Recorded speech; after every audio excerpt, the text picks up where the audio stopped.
All right, so next we have Dr. Gord Boyd from Queen's University. And Dr. Michelle Coe.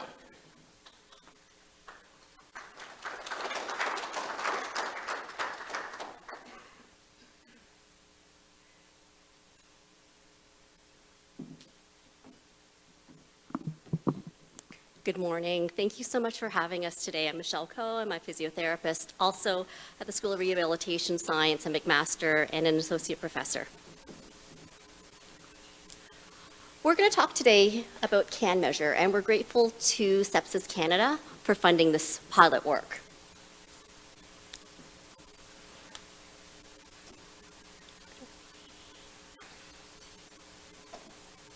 So both Gord and I lead multi-center clinical studies to understand outcomes in critically ill patients.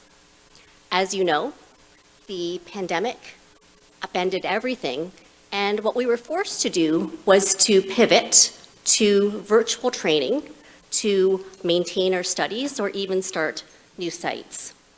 So we thought this was the ideal time to step back and try to figure out, is virtual training working? Is there anything that we can do better? And do we really need to go back to in-person training? Because as we heard last night, it's really important to measure outcomes in patients who have survived sepsis. And it's important that we can also start to think about upscaling the availability and the possibility of doing clinical trials. So what we did was we took a design thinking approach to evaluate how virtual training went for people who were involved in our studies. It was a 4-stage approach which included discovery, interpretation, ideation, experimentation, and prototyping. What we're going to do today is share with you the results of our discovery. Yes, so I'm Gord Boyd. I'm a critical care physician and neurologist from Queens, and I'm just going to quickly talk about our results. And I do have to acknowledge Dr. Jen Huguenez as well, who's the project manager for this and actually led the focus groups for which this data represents. So we were able to interview 11 outcome assessors. 6 were involved in Michelle's cycle program, and 5 of them were involved in my confocal study. And they participated in 4 focus groups. And the main functional measure was a 30-second sit-to-stand test from the cycle study, and they felt that this was more amenable to in-person training. For my study, the confocal study, which looks at cognitive outcomes after critical illness, we used the repeatable battery for the assessment of neuropsychological status. And they felt that this cognitive assessment was amenable to either in-person or virtual training.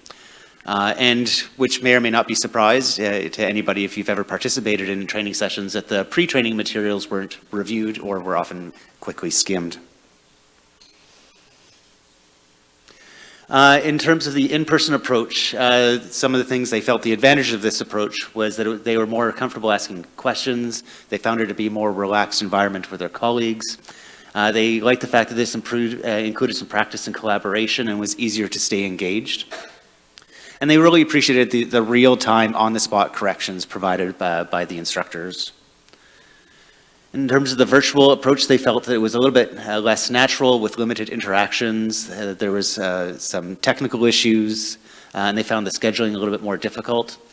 And some of the recommendations they recommended is to improve the interactivity. They suggested we come up with scenarios that had particular curveballs that were directed towards them, and have sessions that had colleagues train together. And they also benefited from the post-training conversations between the instructors and the trainees. So in terms of the summary, they felt we got a pretty rich description of the trainees' experience with the virtual and in-person training, and we're hoping that this will inform the next phase of our research program, which is really designed to develop some key learning objectives for these virtual training sessions, some learning activities, and really develop strategies on how we're going to assess these outcome measures. So thanks very much.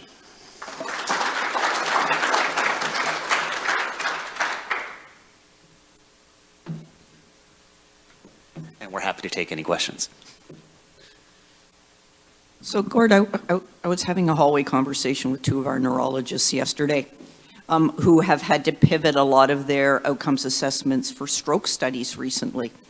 And amongst the things that they've done, now they didn't study whether this was working, but it turns out that there is, for example, a telephone mocha that they've used routinely. They're using tracer tests. They've developed or are starting to validate a over-the-phone tracer assessment for neurocognitive function. So just thinking about what you've done so far, can you see, despite the challenges that the trainers had, that you are going to be able to move this to something that I think for our patient partners and for survivors of sepsis is going to be really important, something that they can do either virtually on a phone or even over the phone? Yeah, I very much love that idea. As somebody who really struggles with follow-up studies and trying to really figure out how our patients are doing, transitioning to a virtual assessment or telephone assessment, I think is really going to be the way that we have to head. We're just hitting the halfway mark for the Confocus study, which is something we're really excited about. We've recruited 250 patients in the study, and so far we've had 7 who have been able to participate in the 12-month follow-up assessment, either because they've died, because they're too ill to come back, or they just refuse to participate in follow-up because of the barriers related to traveling back to the center. So really, having a virtual strategy or telephone strategy, I think, is going to be the way to keep people engaged. Saad?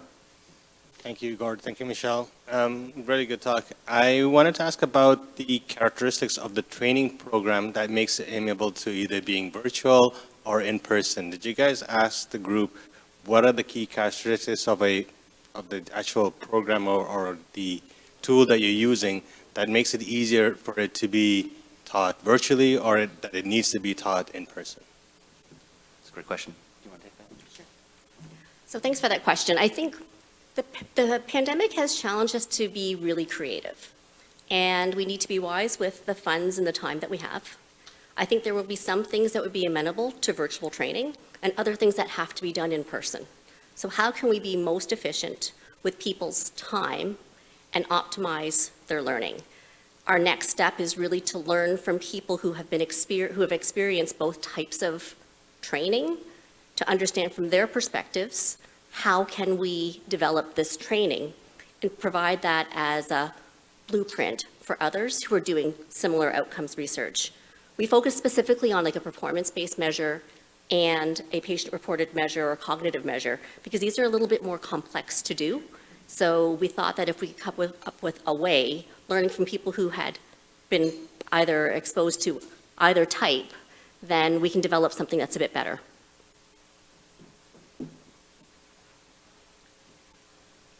Great. Thanks for the time.